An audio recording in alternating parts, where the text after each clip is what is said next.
How are you doing? This is Ife Stanley. A very good morning to you all.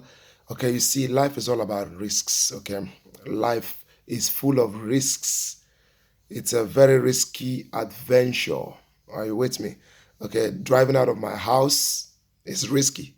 Even going to the mall, going to conduct businesses and all of that attracts considerable amount of risks.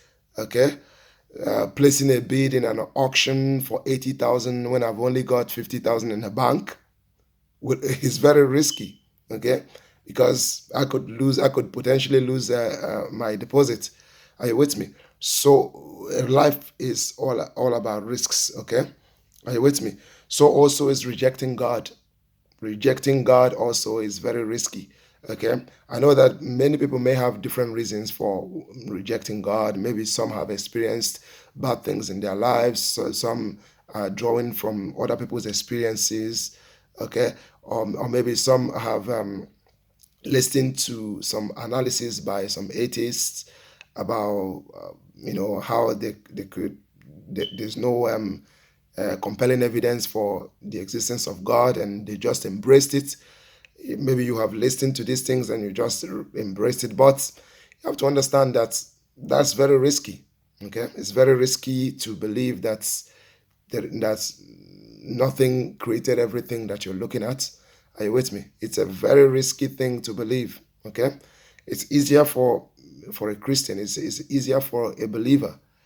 A believer is actually taking less of a risk, because if he dies and discovers that there is nothing, he will be losing nothing. I mean, there's nothing to lose.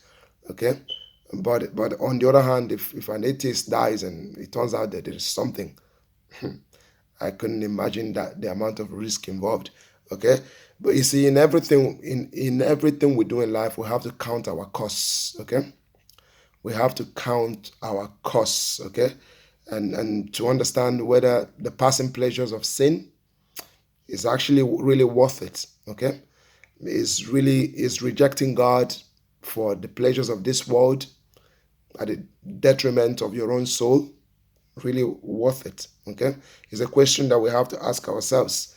Okay, is it worth it to like getting extra marital affairs at the expense of my happy family? Is it worth it? Is it really worth it to go to escorts at the detriment of my own happy household, happy family? Is that a few minutes of pleasure really worth destroying my family over? Okay, it's a question that we have to ask ourselves. We have to ask ourselves these questions. Okay, is it worth it to lose my soul because of the pleasures of this world, because I want to enjoy all there is to be enjoyed? I mean, is getting into sinful acts and all of that at the detriment of your own soul really worth it? Okay, because what if there is God? All right, what if there is God? Okay, are all these things worth it? That's a question we have to ask ourselves. Okay, I mean, is the risk really worth it to reject Him?